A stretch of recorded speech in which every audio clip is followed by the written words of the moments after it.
Have you ever felt like you're playing a game, but no one ever gave you the rule book? You're doing everything you were told was right.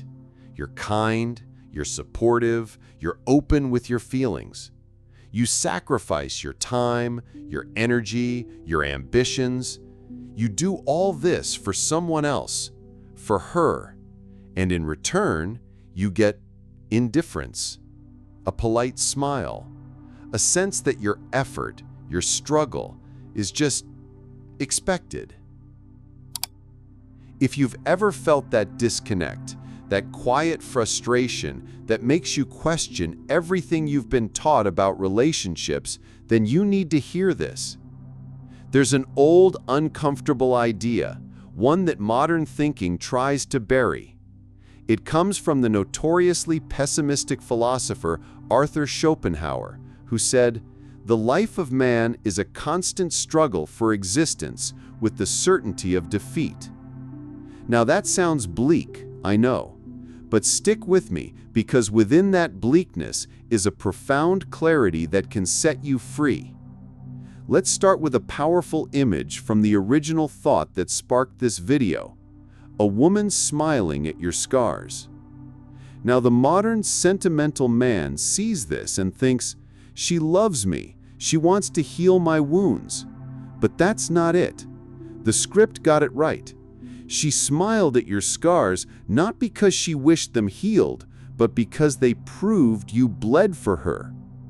Think about that for a second. It's a subtle but massive distinction. One view is about comfort and healing. The other is about proof of strength. You were probably told that women desire strength, and that's true, but it's a half-truth. What they truly, deeply, and instinctively crave is the sight of strength that suffers for them. It's not just about having big muscles or a big bank account.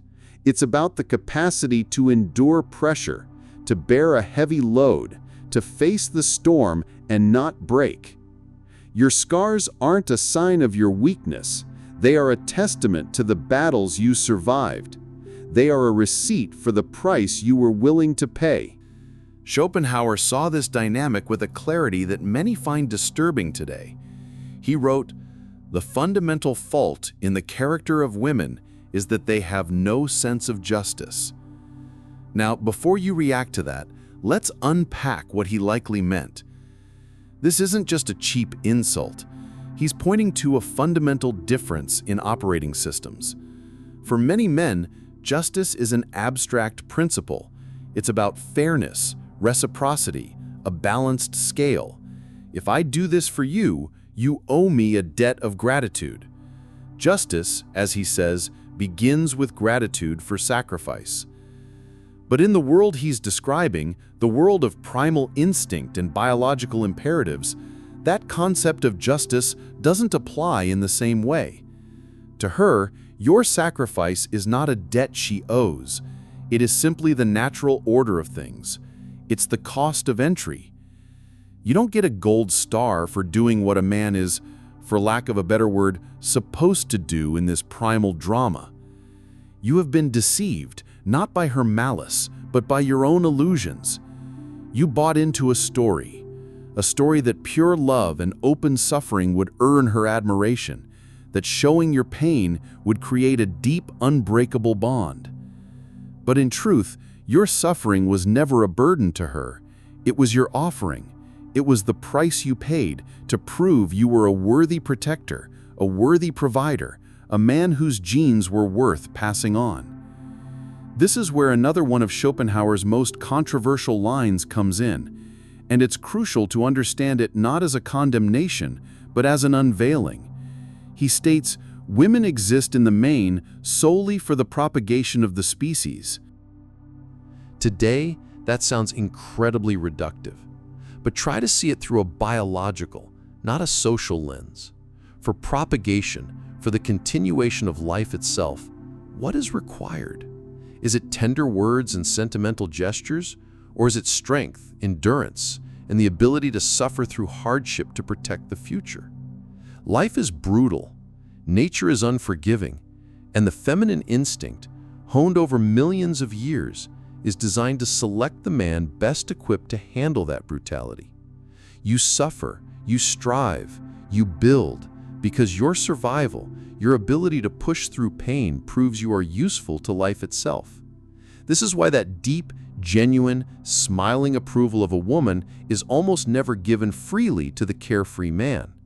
The guy who has no worries, no duties, no burdens. He might be fun for a while, but he doesn't inspire that primal sense of security. That look of true admiration is reserved for the man who breaks himself on the wheel of duty and somehow puts himself back together stronger. The man who bleeds silently under the weight of his responsibilities. The man who hides his pain, not because he's ashamed, but because complaining is a luxury he cannot afford. He wears his resolve like armor. She does not seek your endless, easy victories. She seeks your ability to carry endless burdens without complaint. It's a tough pill to swallow, isn't it? In the grand, biological drama of existence, women have evolved to admire not the strong in times of peace, but the strong in times of pain. The man who can keep going when everything is screaming at him to stop. Schopenhauer, in his brutal clarity, said that nature made women short-sighted, focused on immediate needs. This isn't an intellectual flaw, it's a survival strategy. Her entire being is geared toward answering one fundamental question. Is this man a safe bet for the future? Will he fold under pressure? So when her instincts lead her to test your strength, through demands, through trials, even through what feels like cold indifference, it is not villainy. It is a vetting process. It is survival. In her world, the world beneath the surface of modern society, only the man who endures earns his place. And in this way, she becomes both the mirror and the forge of male greatness. She is the mirror that reflects your strength back at you, and she is the forge that uses pressure and heat to unconsciously craft the man she needs you to be, through the very suffering you believe you must hide from her. If you don't understand this, you're destined for a life of confusion and resentment, wondering why your best efforts are never quite enough. But here's the problem. The modern man, the man raised on illusions of absolute equality and Hallmark card sentiment, finds himself completely blindsided by this truth. He hears this and he gets enraged, or worse, he gets broken. He was taught to value and display his vulnerability. He was told that opening up, sharing his fears, and talking through his insecurities was the key to a deeper connection. He expects women to honor ease, simplicity, and vulnerability. He forgets that to the primal mind, the part of the brain that's been running the show for 99% of human history, vulnerability doesn't signal connection, it signals weakness. And weakness, in the unforgiving currency of survival, demands rejection. This is the core of so much modern frustration. You're following a new set of rules for a game that is still being played by a very, very old program. The truth that Schopenhauer pointed to was never that women are evil. That's the lazy interpretation. It was that they are loyal to the harsh laws of nature far more deeply than men, who get lost in their dreams of abstract principles and sentimentalism. He wrote, "When she loves with the whole strength of her being, but at the bottom there is always something selfish." Again, that word, selfish, it stings. But he didn't mean selfish in the way we think of it, not as conscious cruelty or a lack of care. He meant selfish in the way a lioness is selfish for her cubs, or the way a tree is selfish for sunlight. It's the selfishness of necessity. Her instincts are selfish on behalf of life itself. They are geared towards ensuring survival and securing the best possible future, and that requires her to be brutally selective. And so, brother, when you find yourself wondering why your endless kindnesses, your soft words, your sacrifices made without a hint of pride, why they all went unnoticed or were taken for granted, remember this: it is not hatred that made her indifferent. It is that suffering without pride is invisible to her instincts. A man who simply gives and gives and gives, hoping his quiet martyrdom will be noticed, registers as a resource, not a force. The man who suffers and rages about it is still enslaved by his emotions, a slave to the game. But the man who suffers and understands, he is free. Schopenhauer's whole philosophy is built on the idea that life itself is suffering and that our desires are the strings that keep us tied to the puppetry of pain. To expect that a woman, herself a creature of nature, bound by the same forces, should somehow transcend the very instincts that shaped her is to misunderstand life itself. This leads to another of his most difficult statements. Woman is by nature meant to obey. Let's be clear, in 2023, that line is explosive. But if you dismiss it as simple misogyny, you miss the deeper, more functional point. He's not talking about a master-slave dynamic in the social sense. He's describing a reality of natural tension, a necessary dance between masculine creation and feminine selection. A man builds, a woman chooses. A man endures, a woman rewards the one who endures best. The masculine energy is expansive, it pushes forward, it builds the city, it fights the war. The feminine energy is selective, it is the gatekeeper, it decides which builders are worthy of creating the next generation. If you feel a surge of anger hearing these words, ask yourself, is it because they are untrue, or is it because they threaten the comfortable illusions you were taught to cling to? You were not born to be loved for your tenderness, for your sweetness, or for your good intentions. You were born to be tested by life, by fate, and yes, by her. And when you pass these tests, not with bitterness and resentment, but with a knowing smile, you rise above the invisible game. Schopenhauer observed that the intellect of women is primarily attuned to immediate concerns, to the personal, the tangible, the survival of the moment. Again, this isn't a slight, it's an observation of specialization. She is not sitting there consciously plotting your downfall with a spreadsheet. She is simply tuned to a different frequency. It's a frequency where abstract ideals are secondary to tangible security, and where the man who stands unbroken in the storm is the man who deserves devotion. Not pity, not admiration for trying, only for triumphing. And what is triumph? It is suffering that has been refined into strength.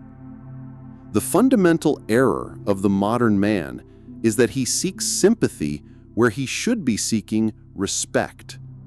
He shows her his open wounds, hoping she will play the role of a nurse, but it is only the stoic scars that truly awaken her loyalty.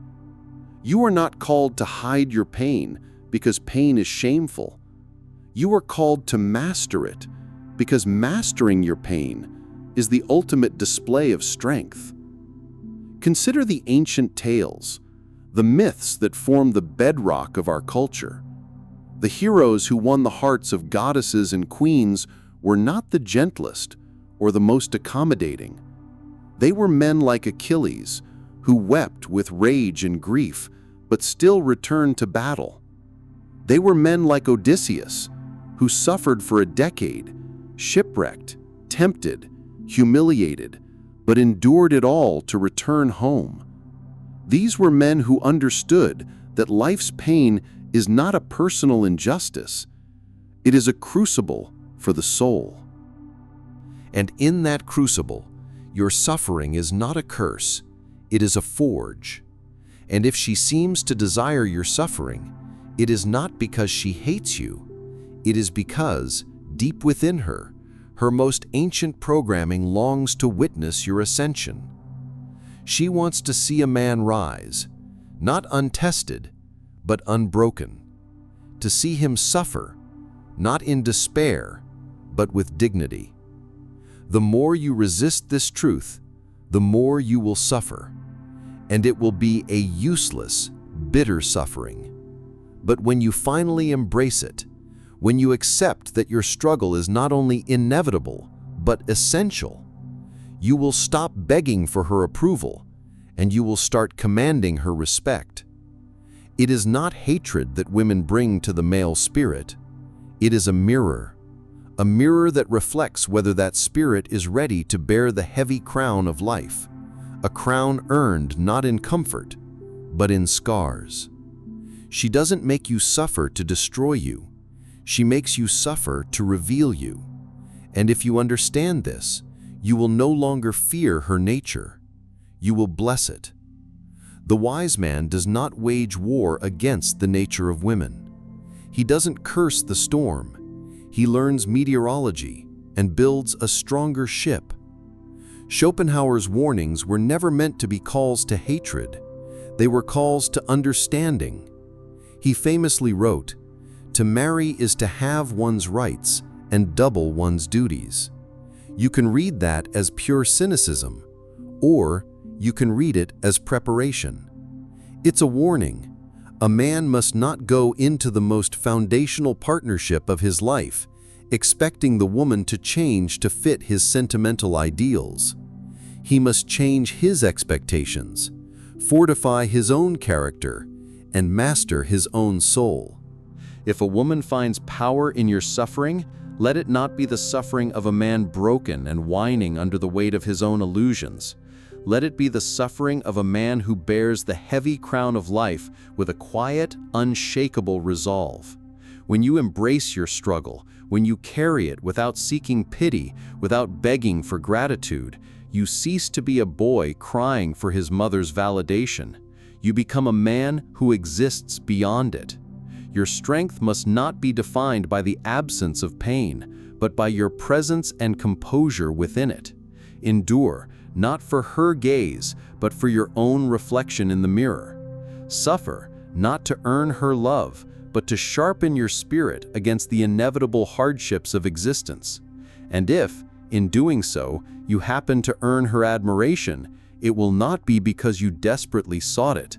It will be because you transcended the need for it. That is the paradox.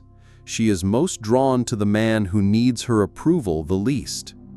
Even Schopenhauer, the bleak philosopher of existence, believed there were moments of beauty amidst the cruelty of life. He didn't hate women. He pitied the men who were perpetually confused and hurt by them because they refused to see the game for what it was. The man who understands can find in a woman not an enemy, but a force of nature, a powerful wind that either dashes weak ships against the rocks or carries strong ships into the vast, unknown ocean. And so, my brothers, the path forward is clear. You must build yourselves into men who do not plead for softness where nature demands strength. You must see women not as the ultimate judges of your worth, but as the reflections of your own readiness. If she challenges you, if she seems indifferent, if she tests you, see it not as treachery, but as training. She is bringing the flame not to burn you down, but to temper your steel. The solution is not withdrawal into bitter isolation, nor is it resentful compliance. The solution is sovereignty. Build your life first. Ground yourself in a purpose that is deeper and more meaningful than her approval. Cultivate a strength so profound that whether she adores you or abandons you, your spirit stands unmoved.